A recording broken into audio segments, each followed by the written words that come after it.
அடுத்தது நம்ம கிட்ட பேச வந்திருக்கிறது. இவங்களுக்கு முதல் திருமணம் மூலமா 3 குழந்தைகள் பிறந்தது. சந்தர்ப்ப சூழ்நிலைனால இன்னொரு உறவுல இவங்க ஈடுபட்டுட்டாங்க. அந்த உறவுல இவங்களுக்கு கிடைச்சது நிம்மதியா இல்ல பிரச்சனையா? அவங்களே கேட்போம். இந்த சூழ்நிலையில உங்களுக்கு உங்களோட 2வது எனக்கும் ஃபர்ஸ்ட் வீட்டுக்காருக்கும் ரொம்ப பிரச்சனை மேடம். பிரச்சனையா இருந்தாலும் பரவாயில்ல அப்படின்னு சொல்லி தான் நான் குடும்பம் நடத்தியிருந்தேன். அவரு கூட சந்தோஷமா தான் குடும்பம் நடத்தியிருந்தேன். குடும்பம் நடத்திட்டு இருக்கும்போது எதர்ச்சியா தான் இவர் இவங்க வீட்டுல நான் கொடுத்துன்னு இருந்தேன். எனக்கு அங்கே நான் மேரேஜ் ஆகிறதுக்கு முன்னாடி அங்கேதான் இருந்தேன். மேரேஜ் ஆகியும் அதே தெரு தான், பக்கத்து தெருவில் இருந்தேன். நான் இருந்து எங்க அம்மா தான் மேரேஜ் பண்ணி வச்சாங்க. எனக்கு 16 வயசுக்குலாம் மேரேஜ் ஆயிடுச்சு. அப்பா பயங்கரமா குடிப்பாரு, பிரச்சனை. அதனால அம்மா யார்ட்டையாவது கட்டி கொடுத்துட்டா போதும் அப்படிங்கிற மாதிரி எங்க அம்மா சூழ்நிலை. அதனால என்ன ஏதுன்னே பார்க்கல, பார்க்காம கட்டி கொடுத்துட்டாங்க. கட்டி கொடுத்து நானும் அவரு கூட சரி அம்மா சொல்றாங்க அப்படின்னு சொல்லி நானும் மேரேஜ் பண்ணிக்கிட்டேன். அப்புறம் திடீர்னு எனக்கு அப்பா அம்மாலாம் இருக்காங்க அப்படின்றாரு அவரு. ஊர்ல இருக்காங்க, எனக்கு மதுரையில இருக்காங்க எங்க அப்பா அம்மா. நான் 15 வருஷத்துக்கு முன்னாடி நான் ஓடி வந்துட்டேன், சின்ன பிள்ளையில எனக்கு இருக்காங்க அப்படின்ட்டாரு. திருப்பி சரி எனக்கு பார்க்கணும்னு ஆசையா இருந்தது. சரி மாமி அவங்க நல்லா இருக்கிறாங்க அப்படின்னு எனக்கு ஆசையா இருந்தது. வாங்க போலாம் ஊருக்கு அப்படின்னு சொல்லிட்டு போனோம் நாங்க 2 பேரும். அப்ப எங்க பொண்ணு மட்டும் தான் எனக்கு முதல் குழந்தை மட்டும்தான். 2 வருஷம் கழிச்சு போனாங்க. நாங்க 10 வயசுலயே என்னமோ அவர் ஓடி வந்துட்டாராம். இப்ப அவருக்கு 30 வயசுல அவரு தேடி போவோம் உயிரோட இருக்கிறா அப்படின்னு சொல்லி அந்த ஊருக்குள்ள நாங்க போகும்போது முதல்ல அவங்க அப்பா தான் எதிர வராங்க. அவருக்கு அடையாளம் தெரியல. கண்டுபிடிச்சு அப்புறம் அழுது ஒரு 10 நாள் அங்கேயே நாங்க தங்கி இருந்தோம். 10 நாள் மருமகளோட வந்திருக்கிறாப்ல அப்படின்னு சொல்லி சந்தோஷமா இருந்தோம். அப்புறம் ரொம்ப அது கிராமம் அந்த மாதிரி இருக்கும்போது நீங்க ஊரோட வந்துருங்கன்னு என்ன கூப்பிட்டாங்க. எனக்கு பிடிக்கல, நான் வரமாட்டேன், ஊரோட தான் வரமாட்டேன் நானு. நீங்க வந்து போறீங்களா, வாங்க, நல்லது கெட்டது உங்களுக்கு செய்யறேன் போறேன்னு. அப்புறம் அவங்க அம்மா பிரச்சனை ஆரம்பிச்சிட்டாங்க. உங்க கணவர் என்ன சொன்னாரு? அவரும் நான் போறேன், ஊருக்கு போறேன், அவங்க அம்மா அப்பா அவங்களோட போயிருக்கேன் அப்படின்னாரு. நான் வரமாட்டேன் அப்படின்னு சொன்னேன். வரமாட்டேன்னு சொல்லவும் ரொம்ப அதிகமா 2 பேருக்கும் பயங்கர பிரச்சனை அதிகமா ஆரம்பிச்சிருச்சு. தேடி போன சொந்தம் அதிக பிரச்சனை எனக்கு கொடுக்க ஆரம்பிச்சிருச்சு. சரி பொண்ணை மட்டும் அனுப்புங்க, நான் 10 நாள் கொண்டு வச்சிருந்துட்டு அனுப்புறேன் அப்படின்னாப்ல. சரின்னு சொல்லிட்டு கேக்குறாங்கன்னு சொல்லி என் பொண்ணை அனுப்பிச்சு வச்சிருந்தேன். குழந்தைய அனுப்பிச்சு வச்சிருந்தேன். சரி கூட்டிட்டு வருவாங்க அப்படின்னு சொல்லி ஒரு 10 நாள் 15 நாள் ஆயிடுச்சு. 1 மாசம் ஆயிடுச்சு. தூக்கிட்டு வர மாதிரியே இல்ல. நான் இங்க குழந்தை இல்லாம இருக்கேன். 2வது பையன் எனக்கு வயித்துல இருந்தான். இப்போ என்னங்க குழந்தைய கூட்டு வரேன்னாங்க. இன்னும் கூட்டு வரலன்னா வருவாங்கன்னு இவங்க பிளானோட ஸ்கூல் சேர்த்துட்டாங்க அங்க, எனக்கு தெரியாம. நான் அப்புறம் எங்க அம்மாட்ட அழுதேன், குழந்தைய நான் போய் பாக்கணுமா, என்னை கூட்டிட்டு போங்கம்மா அப்படின்னு. சரி நானும் எங்க அம்மா இவருக்கு தெரியாம ஒரு 4 நாள் 5 நாள் பொறுத்து தான் வரும், அதுக்குள்ள நம்ம போய் குழந்தைய தூக்கிட்டு வந்துடலாம் அப்படின்னு சொல்லிட்டு மதுரைக்கு கரெக்டா அட்ரஸ் கண்டுபிடிச்சு நானும் எங்க அம்மா போயிட்டோம். பிள்ளைய கொண்டாந்து இப்படி 10 நாள் வச்சிருன்னு சொல்லிட்டு கோயில் திருவிழா அப்படின்னு சொல்லிட்டு இப்படி கொண்டாந்து சேர்த்துட்டீங்களே அப்படின்னு அழுகுறேன். அதுக்கப்புறம் நீங்க உங்க குழந்தைய குழந்தைய நான் சண்டை போட்டு கூட்டிட்டு வந்துட்டேன். கூட்டிட்டு வந்தோன்னா இவரு எப்படி நீ என்ன கேட்காம போய் குழந்தைய கூட்டிட்டு வருவேன் அப்படின்னு சொல்லி ஒரே பிரச்சனை. திருப்பி இன்னொரு குழந்தைய ஆயிடுச்சு. உடனே பிறந்து வீட்டுல இவங்க வீட்டுக்கு அப்பதான் வாடகைக்கு போயிருந்தேன். நான் 3 குழந்தைங்களோட இவங்க வீட்டுக்கு வாடகைக்கு நான் போயிருந்தேன். இவங்க வீட்டுல வாடகை இருக்கும்போது ஒரே பிரச்சனையா இருக்குல்ல அப்படின்னு இவரு சும்மா பேசுவாப்புல, உங்களுக்கு ஆறுதல் தர மாதிரி பேசுவாப்புல. அவங்க அம்மாலாம் என்ன நல்லா பாத்துப்பாங்க, பேசுவாங்க. இவருக்கு இப்படி இருக்குதே, நம்ம வாழ்க்கை கொடுக்கலாம் அப்படின்னு இவருக்கு என்ன இருந்தது போட்டிருக்கு. என்கிட்ட சொன்னாரு. நான் சொன்னேன் எனக்கெல்லாம் அந்த மாதிரி எண்ணம்லாம் கிடையாதுங்க. அவருக்கு கல்யாணம் ஆகல. கல்யாணம் ஆகல.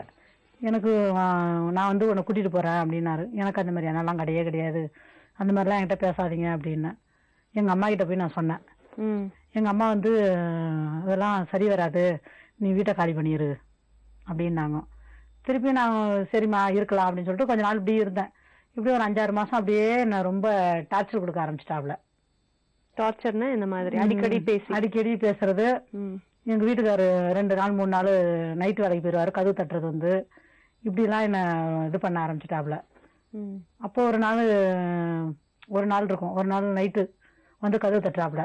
கதவு தட்டி, நீ நாளைக்கு என்கிட்ட பேசல, நான் சொன்ன மாதிரி நீ நடந்துக்கல, அதாவது ஒரு மாதிரி நடந்துக்கலன்னா தகாத உறவுக்கு நீ நடந்துக்கலன்னா நான் மாத்திரை போட்டுக்கிட்டு செத்து போயிருவேன் த்ரெட்டன் பண்றாரு அப்படின்னு என்ன சொன்ன, பயமுறுத்துறாரு அப்படின்னாப்ல. நான் சொன்னேன் நீங்க என்ன பண்ணாலும் நான் வரமாட்டேன் அப்படின்னாப்ல. நிஜமாவே அந்த மாதிரி பண்ணிட்டாப்ல.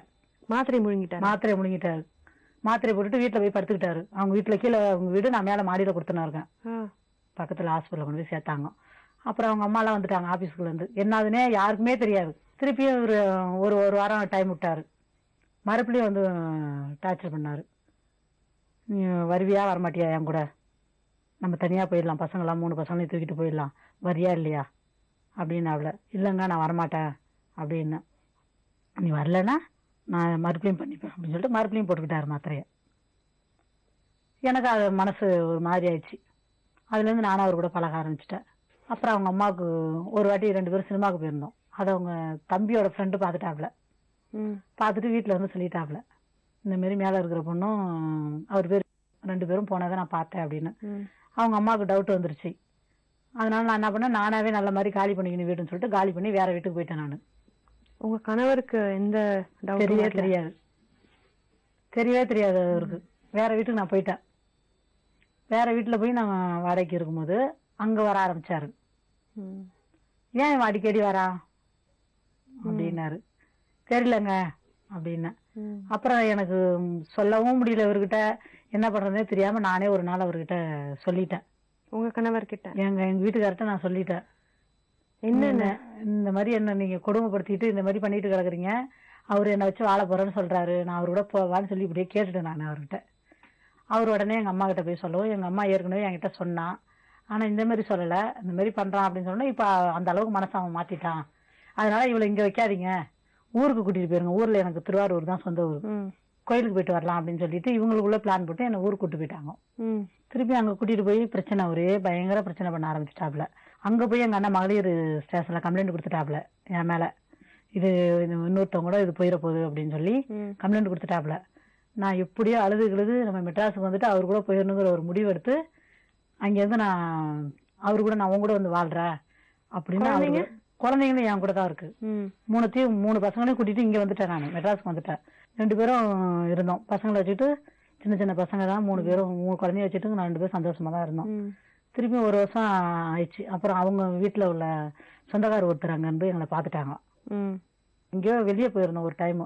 போயிருக்க டைம்ல அவங்க அம்மா அவங்க தங்கச்சி எல்லாம் அங்க கரெக்டா வீட்டுக்கு வந்துட்டு காலி பண்ணி சாமான்லாம் எடுத்துட்டு போயிட்டாங்க. வந்து திருப்பி நாங்க அங்க இருந்து என்ன பண்றதுன்னு தெரியாம, ஒரு ஸ்பூன் கூட கிடையாது, வேற வீடு வாடகை எடுத்து போனோம், என்ன பண்றதுன்னே தெரியாம 3 பசங்களை விட்டுட்டு மேட்டுக்கு போந்தோம். இவரோட அம்மாவும் அவரும் ஃபர்ஸ்ட் இருந்தாரு எங்க வீட்டுக்காரர், அவரும் 2 பேரும் இருக்கிற இடம்லாம் எல்லாம் தெரிஞ்சு கம்ப்ளைண்ட் கொடுத்துட்டாங்க. KK நகர்ல கம்ப்ளைண்ட் கொடுத்து, நீ வந்து உங்க வீட்டுக்காரோட தான் வாழணும் அப்படின்னு சொல்லி, குழந்தைங்களோட போகணும் அப்படின்னு சொல்லி கம்ப்ளைண்ட் கொடுத்துட்டாங்க. நானு அதோட அவ்வளவுதான், நம்ம 2 பேரும் இனிமே பிரிஞ்சுதாங்க வாழணும்னு. அப்போ 4 வருஷம் இருக்கும், 2 பேருக்கும் 4-5 வருஷம் ஆயிடுச்சு பழக்கம். அப்புறம் உங்களுக்கு உண்மையிலேயே உங்க கணவரோட சேர்ந்து வாழ விருப்பம் இல்ல எனக்கு. லீகலா பிரிஞ்சிருக்கலாமேமா? அது எனக்கு எப்படின்னு எனக்கு தெரியல மேடம். அந்த அளவுக்கு எனக்கு ஸ்டெப் எடுக்க ஆளு கிடையாது. இப்ப எப்படி இருக்கு? இப்ப வந்து இவரு கூட நான் இருக்கிறேன் இத்தனை வருஷமா. குழந்தைங்க 3 குழந்தைங்களும் என் கூட தான் இருக்கு. நானும் இவரும் தான் இப்ப இருக்கிறோம். இருந்து இப்ப இவங்க வீட்டுல வந்து எனக்கும் போன வருஷத்துல இதே இந்த மாசத்துல போன வருஷத்துல குழந்தைங்களை வந்து ஸ்கூல்ல வந்து அவர் பாத்துட்டு போவாரு. பொண்ணு 6வது படிக்கிறா. உங்க ஃபர்ஸ்ட் ஹஸ்பண்ட்? பொண்ணு 6வது படிக்கிறா, இன்னொரு பையன் 5வது படிக்கிறான், இன்னொருத்தவன் 3வது படிக்கிறான். இவர் ஸ்கூல்ல வந்து பாத்துட்டு கண்டுபிடிச்சு ஸ்கூல்ல வந்து பாத்துட்டு போவாரு. இவரு ஸ்கூல்ல பாத்துட்டு போகும்போது ஒரு வாட்டி ஸ்கூல்ல இருந்து ஒரு 3 பேரையும் கொண்டு போயிட்டாப்ல, வக்கீல் வச்சு கொண்டு வந்துட்டார். திருப்பியும் 1 வருஷம் இருந்தாரு, மறுபடியும் 2 வருஷம் இருந்தாரு, திருப்பியும் ஒரு வாட்டி தூக்கிட்டு போயிட்டாரு குழந்தைய. உங்க 2வது கணவர் அவரோட உங்க வாழ்க்கை எப்படி அமைஞ்சது? ரொம்ப சந்தோஷமா இருந்தீங்க இல்லையா? இப்ப எப்படி இருக்கு? இப்ப அவரு அவங்க அம்மா வீட்டுல இருந்துட்டு வரமாட்டேன்றாரு. அம்மா வீட்டுக்கு போயிட்டாரா? அம்மா வீட்டுக்கு போயிட்டாரு. இப்ப இந்த மாதிரி பிரச்சனையா இருக்கு, உங்க வீட்டுக்கார அடிக்கடி வந்து உன் குழந்தைய தூக்கிட்டு போயிடுறா, நீ உன் குழந்தை பிரச்சனைனாலயா? அதனால வந்து நீ அவங்க கூட போய் இருந்துரு, நான் போய் வேற கல்யாணம் பண்ணிக்கிறேன் அப்படின்ட்டு இந்த 1 மாசமா போயிட்டாரு மேடம். நான் எவ்வளவு கஷ்டப்பட்டு எவ்வளவு நம்பி வந்தேன். நான் என்ன பண்ணலான்னு இருக்கீங்க? எனக்கு அவர் வேணும் மேடம். அவர்னால உங்க குழந்தை, உங்களுடைய வாழ்க்கை, உங்க குழந்தைங்களோட வாழ்க்கை, எல்லாரோட வாழ்க்கையுமே பாதிக்க இல்ல மேடம். இன்னைக்கு வந்து என்ன வந்து அவங்க வீட்டுல இருந்துட்டு நான் வர முடியாது. இல்லன்னா நீங்க அந்த கஷ்டத்தையும் அனுபவிச்சுட்டு இருந்திருப்பீங்க இல்லையா? கஷ்டம் நான் அனுபவிச்சிருக்கேன் மேடம். அவரு கூட நான் கஷ்டத்தோட ஏதோ இருந்திருப்பல மேடம். நடுத்தருல கொண்டாந்து விட்டு போற மாதிரி தானே விட்டு போயிட்டாரு. இப்ப குழந்தைங்க யார்கிட்ட இருக்காங்க? இப்ப குழந்தைங்களை வந்து தூக்கிட்டு போயிட்டாரு. தூக்கிட்டு போயிட்டாரா? இப்போ இப்ப வந்து 15-20 நாள் ஆக போகுது. குழந்தைங்களையும் தூக்கிட்டு போயிட்டாரு மேடம். இவரும் அவங்க அம்மா வீட்டுக்கு போயிட்டாரு மேடம். இப்ப நான் தனியா தான் இருக்கிறேன். இவ்வளவு யாரால மேடம்? நான் பாட்டுக்கு ஏதோ ஒண்ணு இருந்திருப்பேன்ல. இவரால எவ்வளவு பிரச்சனையை சந்திச்சு வந்தேன் நானு.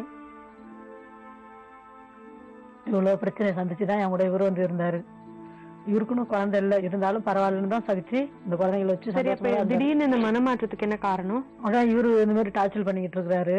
சரி, இப்ப நீங்க என்ன பண்ணணும்னு இருக்கீங்க? எனக்கு இவரு வேணும் மேடம். இவரு இல்லாம இவரு வந்துட்டாருன்னா அதுக்கப்புறம் நான் என் குழந்தைகளை அந்த வக்கீல் நான் கண்டிப்பா வாங்கி கொடுத்துறேம்மா, குழந்தைகளை கண்டுபிடிச்சு உனக்கு கொடுத்து இந்த வாட்டி டைவர்ஸ் அப்ளை பண்ணி முடிச்சு விட்டுறேன் அவன் பிரச்சனையை நானு சரி அப்படின்னு சொல்லிட்டாரு மேடம். ஆனா இவரு புடிவாதமா ரொம்ப செல்ல ஆஃப் பண்ணி வச்சிடறாரு மேடம். பேசுனா போனை கட் பண்ணிடுறாரு.